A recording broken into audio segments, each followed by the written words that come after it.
오늘 우리가 은혜 받을 말씀의 제목은 나는 선한 목자, 이런 제목이 되겠습니다. 예수님은 우리 인생의 선한 목자가 되십니다. 선한 목자는 자기의 양떼의 생명을 돌보고 지키기 위해 목숨을 바치는 것입니다. 그리고 더 좋은 꼴과 휴식을 주기 위해서 양떼를 늘 푸른 초장에 누이시며 쉴만한 물가로 인도하시는 것입니다. 예수님이 살고 계실 당시에는 예루살렘 주변과 갈릴리 일부 지역의 목초지로서 유명했습니다. 많은 목자들이 자기 양을 끌고 유유히 걸어 다니면서 풀을 뜯기고 물을 먹이는 그런 평화로운 모습들을 어디든지 자연스럽게 볼 수가 있습니다. 그래서 오늘 이 말씀이 증거되기 위해서 또한 우리가 살펴봐야 될 것은 그때의 이 배경이 어땠는지를 한번 살펴보는 건데, 보면은 오늘 이 말씀을 이해하는데 아주 도움이 될 것입니다. 그래서 그 배경을 한번 살펴봅니다. 목자들은 하루 종일 양을 먹이고 나서는 해가 기울고 어두움의 그림자가 다가오면 자기 양들을 몰고 공동 우리로 온다고 합니다. 형편이 넉넉한 사람은 자기 개인 우리를 가지고 있기도 했지만 대부분의 목자들은 여러 가정이 합해서 공동 우리를 만들어 놓고 양들을 그 우리 속에다가 집어 넣는다고 합니다. 우리는 보통 돌담을 사각형 모양으로 둘러 만드는데 거기에는 문이 딱 하나가 있습니다.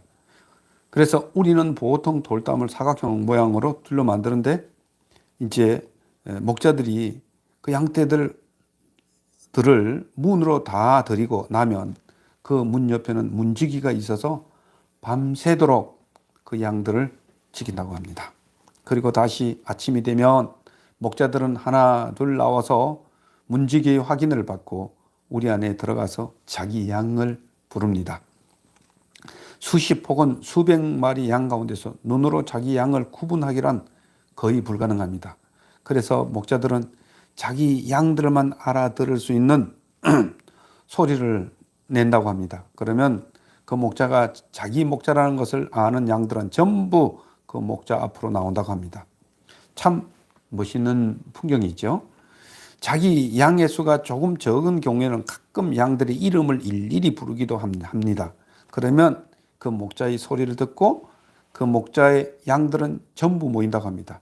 이제 목자가 문을 나와서 초원을 향해 가면 그 목자의 양들만 우르르 따라 나갑니다. 그러면 또 다른 목자가 와서 자기 양들을 마찬가지 방식으로 불러 나가는 그러한 방식의 이 배경을 알았으면 좋겠습니다. 그래서 이 시간에는 우리에게 선한 목자 되신 분이 양과 같은 우리 인생을 어떻게 먹이시고 지키시고 인도하시는지를 우리가 생각하면서 은혜를 받기를 원합니다. 양은 어디를 통하여 양의 우리에 들어갑니까? 오늘 우리가 1절에 보면 목자는 양 우리의 문을 통하여 우리로 들어갑니다. 목자는 여기서 잘 볼 때 이 양이 어느 문으로 들어가느냐고 하는 것이 아니라 목자를 지칭하고 있다, 이렇게 볼 수가 있겠습니다. 내가 이르는 너희에게 이르노니 문을 통하여 양의 우리로 들어가지 아니하고 다른 데로 넘어가는 자는 절도며 강도라고 했기 때문에. 그런데 그 문을 통하지 않고 들어가는 것은 뭐라고요? 절도며 강도라고 이야기했습니다. 문을 들어가지 않는 것은 이상한 사람인 거죠. 그 얘기를 지금 하고 있습니다. 문을 통하여 들어가는 자만이 양의 목자라는 것입니다. 이 말씀이 뜻하는 바는 예수님만이 하나님의 양을 정당하게 인도할 수 있음을 의미하는 것입니다. 예수님만으로 인도함 받는다는 것은 자신이 예수님을 믿고 예수님의 보내심을 받아 교회의 종교의 참 지도자가 된다는 것을 여기서 이야기해주고 있는 것입니다. 그래서 이 예수님을 통하지 않고 다른 방법으로 백성들을 인도하고 가르친다는 것은 그건 다 절도요, 강도라는 것을 이야기해주고 있는 것입니다. 그래서 양의 문지기가 하는 역할들은 무엇입니까? 이게 보면 3절에 보면 문지기는 오로지 목자의 의도대로 양을 위해 문을 열고 닫을 수 있다고 얘기하고 있습니다. 우리가 시편 23편에 보면 누가 나의 목자라고 얘기하고 있습니까? 여호와는 나의 목자시니 내게 부족함이 없으리다. 그가 나를 푸른 조장에 누이심에 실만한 물가로 인도하시는다.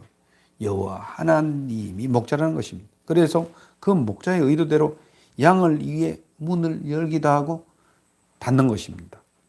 그래서 문지기는 예수님 자신이 되시기도 하지만 성령님을 가리킨다고도 볼 수 있습니다. 성령님께서 예수님과 하나님, 백성과의 관계를 맺어주는 점으로 보아서 이 말씀이 타당하지 않나. 그렇게 우리가 볼 수 있습니다. 성령 하나님께서 오늘 하나님께로 인도하시고 말씀을 인도하게 해주시고 말씀을 깨닫게 해주시고 또한 우리에 들어가기도 하고 나오기도 하고 그 말씀을 통해서 기능할 수 있는 역할을 하기 때문에 예수님이며 또한 그분이 성령님이다. 이렇게 우리가 볼 수 있습니다. 그래서 양은 누구의 음성을 들을 수 있습니까? 목자의 음성, 자기 목자의 음성을 들을 수 있다는 것입니다. 양은. 그래서 양이 목자의 음성을 듣는다는 것은 택한 백성이 하나님의 아들 그리스도의 말씀을 알아듣는다는 사실을 비유로 말씀하신 것입니다.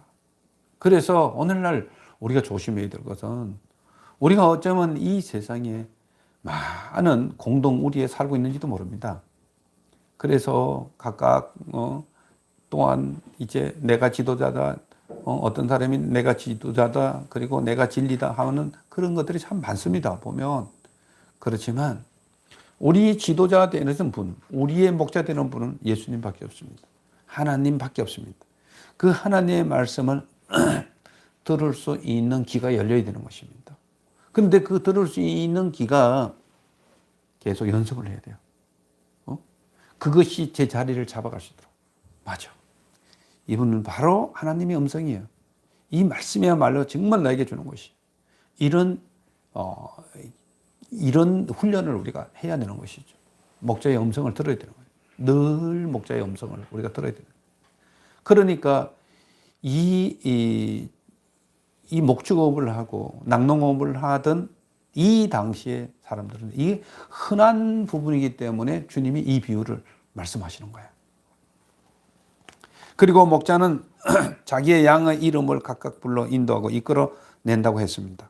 이름을 각각 불러낸다는 것은 지도자가 자기 지도를 받고 있는 양들을 위해서 또한 그 성도들을 위해서 깊은 지식을 가질 뿐만 아니라 뜨거운 사랑과 정성을 가지고 지도하는 것들을 우리가 볼 수 있죠. 예, 목자는 자기 양들을 하나하나 이름을 정해주고 그 이름을 듣고 졸졸 따라하고 그 이름을 부르고 졸졸 따라하고 그런 것을 볼 수 있죠. 요즘은 뭐 강아지 비유도 들 수 있을 것 같아요. 강아지들도 주인이 훈련시키면 주인의 말을 잘 듣습니다. 손 달라고 하면 손 주고 앉으라고 하면 앉고 일어서라고 하면 일어서고 합니다. 이런 영적인 훈련이 필요한 거죠. 그리고 양을 우리에서 다 내놓은 후에는 목자가 양을 인도하는 방식은 무엇입니까? 예, 4절에 보면 목자는 자기 양을 우리에서 불러낸 후에 앞서가며 양을 인도한다고 했습니다. 뒤서가면서 내모는 것이 아니라 늘 앞에서 땡깁니다. 예, 앞에서 그냥 나를 따르라고 하는 것이죠. 그리고 그의 양은 그 목자의 음성을 따라서 이동하며 인도함을 받으면서 풀을 뜯기도 하고 물을 마시기도 한다는 사실입니다. 그래서 목자는 우리의 양들을 인도하여 푸른 초장으로 갈 때에 양 한 마리도 빼놓지 않기 위하여 노력을 하는 것을 볼 수 있습니다. 곧 다 내어놓은 후에는 그 양 한 마리도 등한히 하지 않는다는 사실을 우리가 알아야 되는 것입니다. 그래서 예수님이 정말 천하보다도 한 영혼을 사랑한다는 그 이야기가 여기서 나오는 것이죠. 양이 또한 인식하지 못하는 음성은 무엇입니까?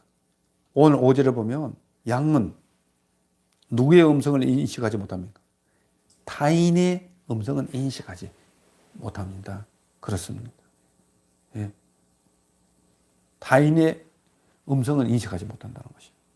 그러니까 우리가 예수를 믿고 우리가 주님을 따라간다는 것은 얼마만큼 끈끈한 관계인지를 여기서 확인해 주고 있죠. 그렇습니다. 그래서 타인이 불러도 따라가지 않습니다. 예. 오히려 타인의 음성을 들으면 뭐 한다고요? 도망간다고 했습니다. 이야기를 하고 있습니다. 이것을 지금 양을 보면서 주님이 말씀하고 있는 것입니다. 그래서 예수님이 이러한 비유로 말씀하셨는데 사람들의 반응은 어땠습니까? 6절에 봅니다. 사람들은 예수님이 이렇게 비유로 하신 말씀을 이해했습니까? 이해 못했습니다. 알아듣지도 못했습니다. 그 이유는 무엇일까요? 그들은 하나님의 말씀을 알지 못한, 진정으로 알지 못하는 그런 무지함이 있었습니다. 하나님 말씀을 알아도 그것을 자기의 유익을 위해서 쓰려고만 했습니다. 유익이 되면은 자기가 가져오고 유익이 안 되면은 적용하려고 해서 하지 않았어요. 하나님 말씀은 희생하고 남은 나보다 더 낫게 여기고 이런 것들이 자기 유익이 됩니까? 사실을 보면 자기 유익이 안 되거든요. 내가 누구 줘라고 내가 이딴 짓을 해? 많은 사람들이 다 그런 사고로 살아간다고요. 그러니까 그게 들릴 수가 없죠. 그러니까 하나님의 사람은 성령이 우리에게 임하면 무한한 희생의 가치를 주님이 우리를 위해 드렸기 때문에 우리도 희생을 한다고요. 그 안에서 기쁨이 있는 거예요. 자녀를 키우는 데에 우리의 몸이 편합니까? 절대 편하지 않습니다. 잠도 제대로 잘 수 없어요. 애들이 울고 불고 똥 싸고 오줌 싸고 밥 달라 뭐 달라 뭐 하면은요. 부모가 편안함을 생각하면은 세상 사람들은 무자식이 상팔자다. 그런 얘기를 합니다. 모르는 거죠. 그래서 우리가 자녀 하나 키우는데도 엄청난 희생이 따른 것처럼 주님도 우리의 인생을 위해서 예수님이 희생하러 오셨단 말이에요. 십자가에 죽으심으로 오셨단 말이에요. 마찬가지로 우리도 이제는 그 은혜를 받았으면 다른 사람을 위해서 희생을 해야 돼요. 내 희생을 통해서 다른 사람이 행복할 수 있다면 이런 가치관으로 살아갑니다. 그래서 그 가치관을 느끼는 사람은 영적인 기쁨이 정말 그 무엇과도 바꿀 수 없는 그런 기쁨이 있는 거죠. 그런데 오늘날 우리의 성도들은 이 고개를 넘지를 못해요. 보면은 아주 교회 다니면서 아주 이권에 아주 그 다툼이 아주 심한 것을 볼 수 있어요. 주는 것 없이 밉다는 그런 얘기를 하면서 아무튼 그렇습니다. 그래서 자기가 관계되지 않는 일을 안 해요. 내가 왜 사서 고생을 내? 이런 이야기를 지금 하고 있는 것입니다. 그러니까 이런 깊은 지식이 이 바리새인들에게는 없었습니다. 유대인들이 이 지도자로 하는 사람들에게는 이러한 마음이 정말 누구 말도 눈꽃만큼도 없었는 것입니다. 그래서 호세아 4장 6절을 보면 내 백성이 지식이 없으므로 망하는도다. 내가 지식을 버려서 나도 너를 버려 내 제사장이 되지 못하게 할 것이요. 내가 내 하나님의 율법을 잊었으니 나도 내 자녀들을 잊어버리자. 이 말씀을 지금 하고 있는 겁니다. 그래서 예수님은 또다시 자신을 무엇으로 비유하고 있습니까? 7, 8절에 보면 7절에 보면 예수님은 또다시 나는 양의 문이라고 얘기를 하고 있습니다. 양의 문이라는 것은 하나님의 백성이 영적인 세계로 들어갈 수 있는 그 문을 얘기하는 것입니다. 그것은 바로 하나님 아버지가 인도하는 통로를 의미하는 것입니다. 그 통로가 바로 누구라고요? 예수님이란 말입니다. 그래서 예수님이 요한복음 14장 6절에서 내가 곧 길이요 진리요 생명이니 나로 말미암지 않고는 아버지께로 올 자가 없다고 말씀하셨습니다. 우리가 성탄에서도 우리가 그 메시지를 봤지만 예수님 두 가지 이름을 가지고 오셨다고 했잖아요. 그 이름이 하나는 예수요 하나는 임마누엘이겠습니다. 이 예수 그리스도 이름으로 우리가 구원을 받을 수 있고 양의 우리에 들어갈 수 있고 하나님의 보호하심을 받을 수 있습니다. 그리고 임마누엘의 이름을 가지고 주님이 우리의 함께함으로 말미암아서 우리는 어디를 가든지 안전함이 있고 어디를 가든지 행복이고 어디를 가든지 하나님의 생명이 우리 속에 살아 역사하기 때문에 성령의 생명의 법으로 늘 우리가 죄와 사망의 법을 이길 수 있는 능력이 그 안에 있는 것입니다.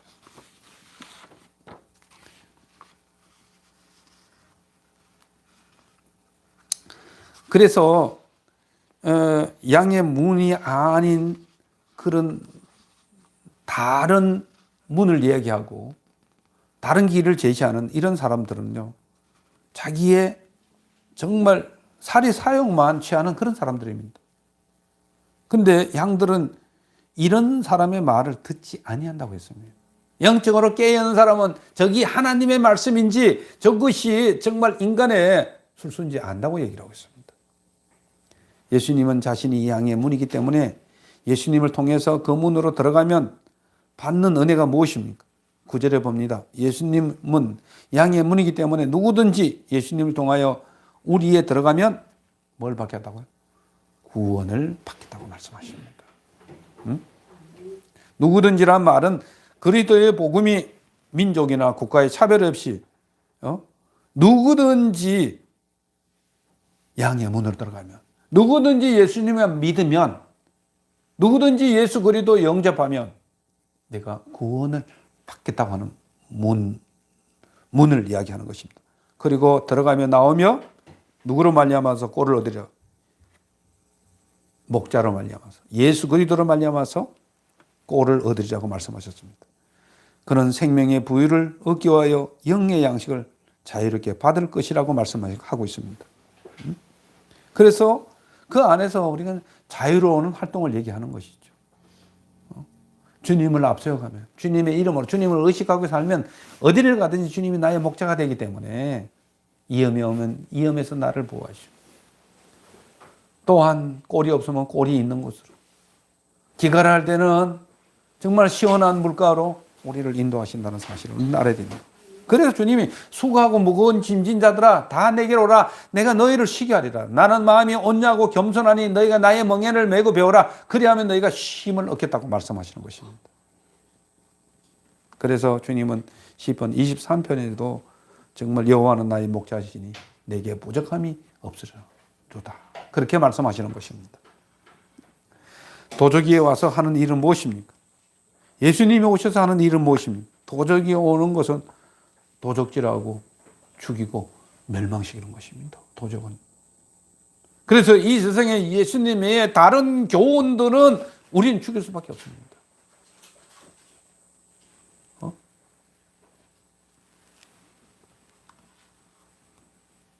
정신과 전문의가 우리를 바른 정신으로 인도할까? 아닙니다. 그렇지 않아요.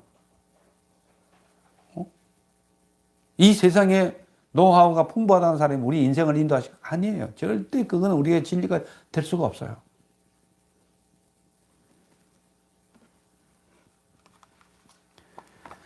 그래서 도적이 하는 일을 멸망시키는 것이고, 그러나 예수님이 오신 것은 양으로 뭘 한다고요? 생명을 얻게 하고 더 풍성케 함이라고 말씀하셨습니다. 예수님은 생명을 얻게 한단 말이에요. 임마누엘 하나님이 우리 속에 성령으로 함께 하심으로 말미암아서 부유함을 누리게 한다는 것입니다.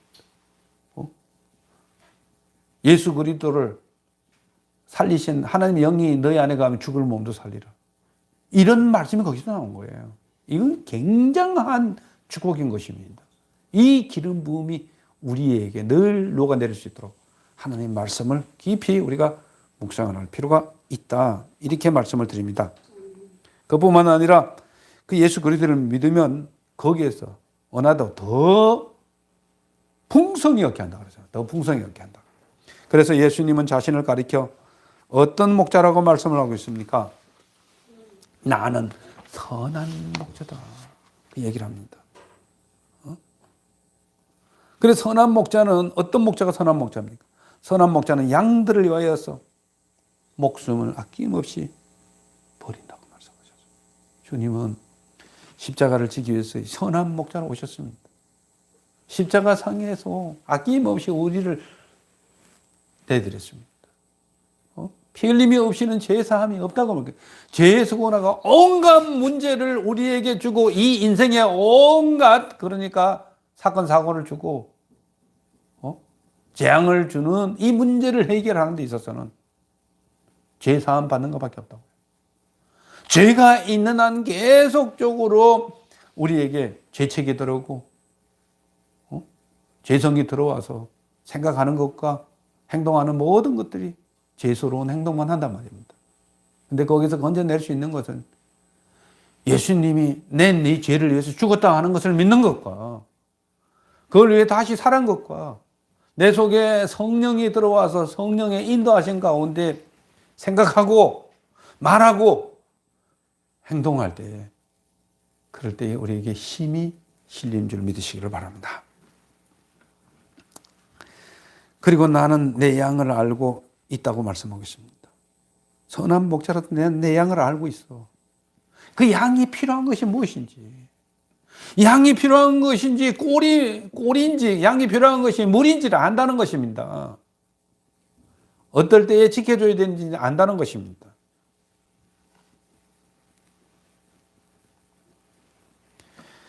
그 양을 안다는 것은 그들이 선택되어 그의 것이 되었기 때문입니다.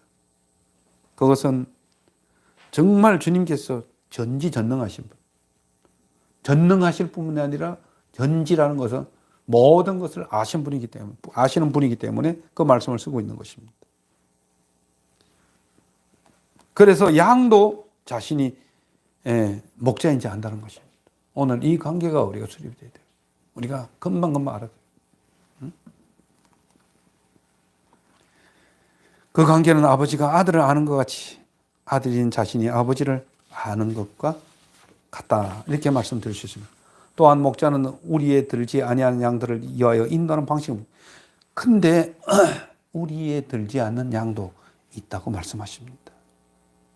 우리에 들지 않는 양은 어떤 양입니까? 길 잃는 양이죠. 그죠?